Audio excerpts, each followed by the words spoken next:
네, 조정원입니다. 우리 정영식 후보자님 후보 지명을 축하드립니다. 네, 감사합니다. 그 질의드리기 전에 아까 우리 김의겸 의원님이 질의하신 것 중에 그 해외 출장 갔을 때 자녀들 관용 요건, 네, 그거는 부적절한 거 맞죠? 네, 부적절합니다. 예. 앞으로 후배들 중에 헌법재판소의 재판관으로 임명되기를 기대하면서 커리어 관리하는 분들에게 그런 일을 하면 안 되는 거 맞죠? 네, 그렇습니다. 예, 알겠습니다. 자, 후보님께 몇 가지 질문 드리도록 하겠습니다. 저는 걱정되는 것 중에 하나가 이 헌법재판소의 국민 신뢰도가 갈수록 떨어진다는 겁니다.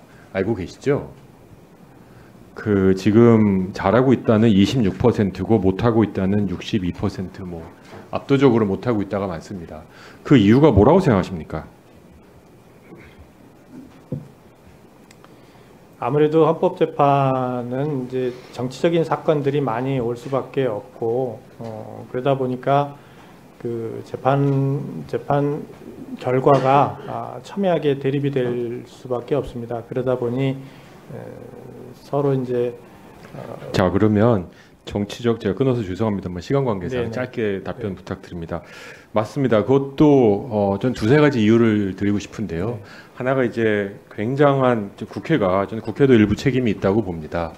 정치가 해결하지 못하고 이 문제를 이제 사법으로 해결하려는 태도들이 여기저기서 발생하고 있고요. 뭐 탄핵도 그리고 거부권도 그 중에 하나라고 생각합니다.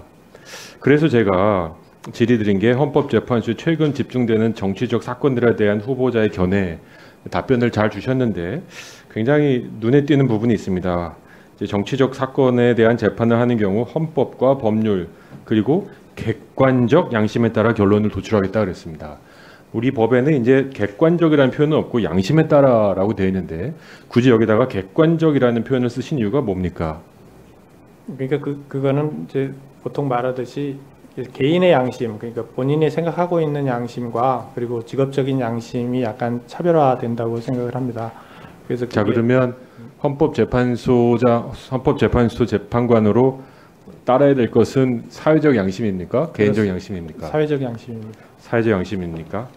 굉장히 재밌는 답변을 하신 것 같은데요. 얼마 전 헌재 소장으로 임명된 이종석 소장님이 그 청문회 때 보수주의자란 말에 동의하냐라는 질문에 받아들이겠다 이런 답변을 하셨습니다. 알고 계시죠? 네, 알고 있습니다.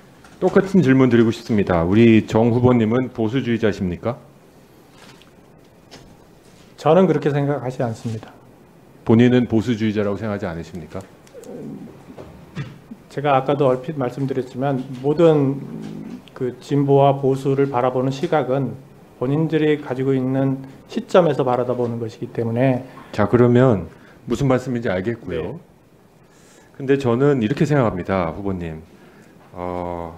후보님이 이 중요한 직책에 임명된 이유는 35년 동안 살아온 삶의 궤적과 무게와 그 기록들이라고 생각합니다.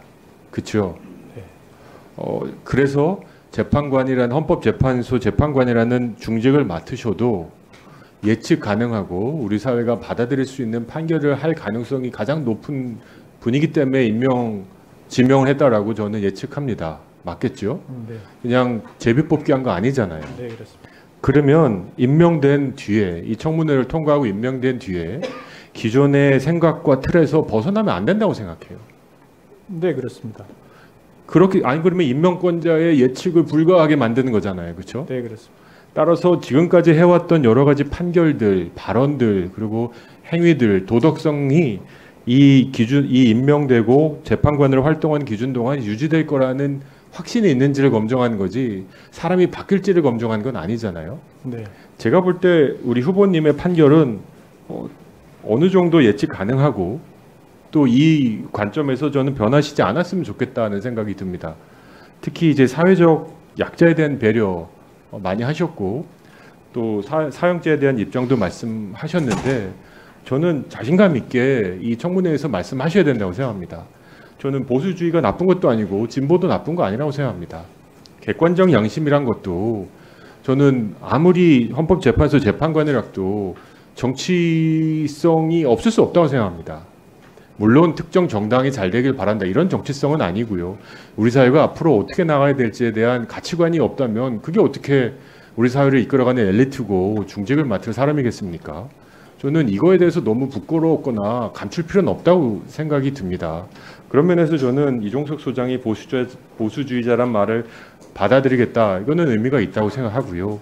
그래서 우리가 어떤 구성회냐에 따라 특정 상황이 어떻게 판결될지 예측 가능해야 된다고 생각해요. 그래야 예측 가능한 헌법재판소가 있어야 우리 국민들이 시스템적으로 상황이 이렇게 되는구나를 알지. 이건 뭐 그날 그냥 기분에 따라 판결이 내릴 수 있다라고 갈 수는 없다고 생각합니다. 맞죠? 그날 죄송합니다. 그날 그때 상황에 따라서 이렇게 뭐 생각이 바뀌거나 그렇다는 의미는 아니고요. 자, 그러면 관련해서 또 한 가지 질문 드리겠습니다. 그날 우리가 질문했던 것 중 하나가 이종석 소장에게 동성애에 관한 질문이 있었습니다. 어떻게 답변하셨냐면 사회적 공익을 위해서 동성애를 제한할 수 있다고 생각한다. 뭐 이런 정확한 워딩은 아닙니다만 이 워딩에 동의하십니까? 아니면은 더 개방해야 된다고 생각하십니까?